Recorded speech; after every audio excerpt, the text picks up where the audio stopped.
Okay, preparation of reagents हम पढ़ ही रहे हैं. अब हम सेकेंड रिएजेंट की बात करेंगे, that is simple staining reagent. Simple staining, as all of you know students, it's use to study the morphology. जो मैंने आपको शेप्स पढ़ाई थी बैक्टीरिया की, जैसे coccus, bacilli, spirochaetes, vibrioid, actinomycetes, mycoplasma.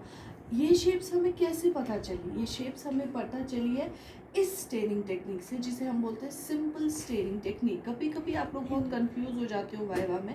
Teacher पूछता है मॉर्फोलॉजी ऑफ बैक्टीरिया कैसे पढ़ते हैं, तो आप उसको ग्राम स्टेनिंग एक्सप्लेन करने लग जाते हो. Gram staining is use to differentiate between the gram positive and the gram negative bacteria on the basis of the physiochemical properties of the cell wall. क्योंकि सेल वॉल जो bacteria का होता है दो किस्म का होता है, इसीलिए आपको ग्राम स्टेनिंग का इस्तेमाल करना होता है. मगर in order to study the morphology, जो आपने मॉर्फोलॉजिकल कैरेक्टर्स पढ़े थे, जैसे coccus, bacilli, diplococcus, streptococcus, diplobacillus या स्पाइरोचेट्स, विब्रॉइड, जितनी भी वो 5-10 शेप्स आपने पढ़ी थी, उन शेप्स को स्टडी करने के लिए ये स्टेनिंग प्रोसीजर इस्तेमाल होता है, जिसे हम कहते हैं simple staining technique. Many a times it has been asked to the students in the viva, but unfortunately they are not able to answer. In order to study the morphology you need simple staining technique.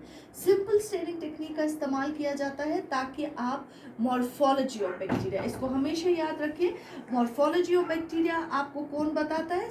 Simple staining technique. Positive और gram negative कौन बोलता है? Gram staining technique. This and this is different. Okay student, these two concepts are different. जब आपसे कोई morphology पूछे तो आप सिंपल स्टेनिंग वो आपसे पूछ रहा है. जब आपसे वो वॉल्स के बारे में पूछे, ग्राम नेगेटिव और Gram positive wall, then they are asking you about the Gram staining. Okay students, now I will explain to you कि ग्राम स्टेनिंग रिएजेंट कैसे बनता है, ग्राम स्टेनिंग रिएजेंट क्या होता है. इसके लिए आपको यूज जो हम कॉमनली यूज करते हैं, that is Loeffler's methylene blue. ये आपने क्लास में भी देखा होगा, और जिन लोगों ने नहीं देखा है अनफॉर्चुनेटली उनको मैं बता दूं, इसके लिए एक रिएजेंट यूज होता है, that is called as Loeffler's methylene blue. एक ही रिएजेंट की जरूरत आपको पड़ती है, जिसको हम कहते हैं Loeffler's methylene blue solution. Lab में हमारे पास बॉटल्स में बहुत सारा अवेलेबल है, पर मैं यहाँ आपको दिखाना चाहती हूँ आप इसको प्रिपेयर कैसे करेंगे. How will you prepare the reagent, आप लॉफलर्स मिथिलीन ब्लू सोल्यूशन कैसे बनाओगे. इसके लिए आपको क्या चाहिए स्टूडेंट? सबसे पहले आपको चाहिए methylene blue. You need it 0.2 grams. Okay students, आपको ये चाहिए 0.2 ग्राम्स. उसके बाद second important, you need absolute alcohol. ये चाहिए आपको 10 ml. ठीक है students. And third important ingredient is distilled water that you need 90 ml. So students, for the preparation of Loeffler's methylene blue solution, you require 3 types of the things. First is methylene blue. Methylene blue आपको weigh करना पड़ेगा 0.2 grams. That means yes, is solid. Okay. Then you need absolute alcohol. Absolute alcohol कितना चाहिए आपको? 10 ml. That means it will be in the liquid form. Okay, distilled water, as all of you know, you need 90 ml. Total volume जो है वो बनेगा 100 ml. That means 0.2 grams of methylene blue is to be dissolved in 100 ml of the total liquid solution. इसके लिए आप क्या करेंगे आप स्टूडेंट? पहले ये जो हमारा डाई है, आप मिथिलीन ब्लू डाई वे करेंगे 0.2 ग्राम्स और इसको डिसॉल्व करेंगे पहले डिस्टिल्ड वाटर में. आप कितना करेंगे स्टूडेंट्स? बराबर 90 ml में आप इसको डिसॉल्व नहीं करेंगे. आप लेंगे round about 20 ml of the distilled water. 20 ml of distilled water में आप डिसॉल्व करेंगे मिथिलीन ब्लू को. This procedure will take time. ये शुरू कि तो थ्रो तो ये को dissolve, it will take time. ये टैबलेट फॉर्म्स में होता है, तो आप इसको डिसॉल्व करेंगे. आपको लगेंगे 5 से 15 मिनट कॉन्टिन्यूअस स्टाइलिंग. स्टाइलिंग के बाद मैंने आपको बार बार कहा है, अगर आप ग्लास बीकर में कर रहे हैं तो बीकर को खड़ा करिए, ऊपर उठाइए और नीचे से उसकी बेस की तरफ देखिए. अगर आपको लग रहा है कि उधर सेटल हो रहा है, दैट मीन्स कि ये अभी कंप्लीटली डिसॉल्व नहीं हुआ है. आपको कॉन्टिन्यूअस स्टाइलिंग करनी है. द प्रोसीजर में take more than 10 to 15 minutes until this methylene blue solution gets completely dissolved in the water. उसके बाद आप उसमें एब्सोल्यूट अल्कोहल 10 ml ऐड कीजिए और फाइनल वॉल्यूम बना दीजिए टू 90 ml वाटर से, फिर फाइनल वॉल्यूम बना दीजिए। ठीक है स्टूडेंट्स, स्लोली एंड ग्रेजुअली, एक साथ ही नहीं आप उठाएंगे और 100 ml में 90 ml में डिजोल्व करेंगे, नहीं।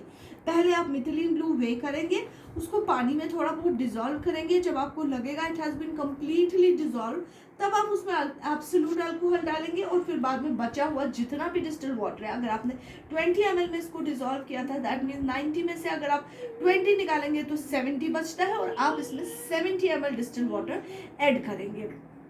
उसके बाद इस सोल्यूशन को फिल्टर करेंगे प्रॉपर्ली।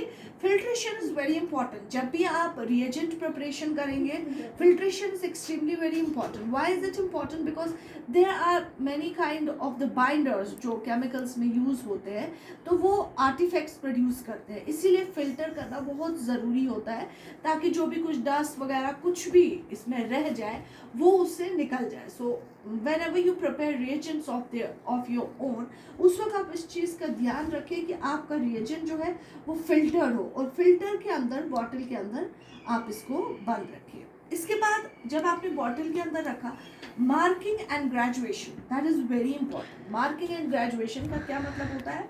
आप कितनी ml बॉटल ले रहे हैं आप ऊपर मेंशन करेंगे, क्योंकि स्टूडेंट्स आपने बनाया रिएजेंट, तो अब दूसरा जना जो आएगा उसे नहीं पता है।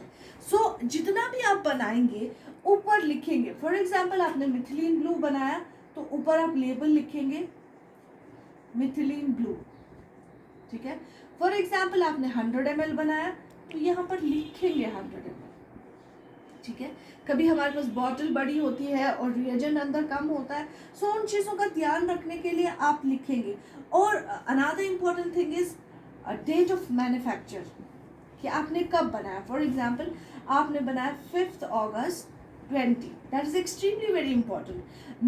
मैंशनिंग ऑफ द डेट कि आपने किस दिन बनाया, क्योंकि पूरी की पूरी बॉटल आप खुद ही इस्तेमाल नहीं करोगे। May be you will move out of the lab, another technician will come to work, so in order for the information of the other people who will come to the lab, आप बहुत properly clearly information को लिखेंगे उसके ऊपर कि मैंने ये कब बनाया। 2 साल बाद जी एक्सपायर होगा, ठीक है, 3 साल बाद एक्सपायर होगा, वो सारी इंफॉर्मेशन आप इसके ऊपर लिखेंगे so that it will be beneficial to the other people who may use it in the future. Okay, उन चीज़ों के लिए ध्यान रखेंगे। उसके बाद हर बॉटल को रैक के अंदर रखेंगे। ठीक है, ऐसा ना हो कि आपने ग्राम स्टेनिंग बनाया और ग्राम स्टेनिंग का किट की चीज़ें आप लोग सिंपल स्टेनिंग में डाल रहे हैं। No, there should be proper arrangements.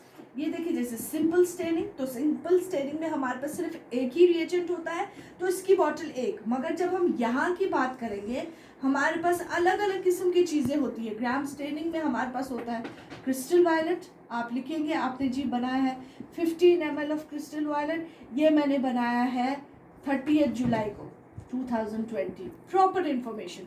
आप मैंने बनाया है ग्राम्स आयोडीन, ये भी मैंने 20 ml बनाया है और ये भी मैंने बनाया है 30 जुलाई को। ठीक है, every information need to be done. और उसके बाद आपने अल्कोहल बनाया है, अल्कोहल भी आपने 20 ml बनाया है और ये भी 30 जुलाई को बनाया है।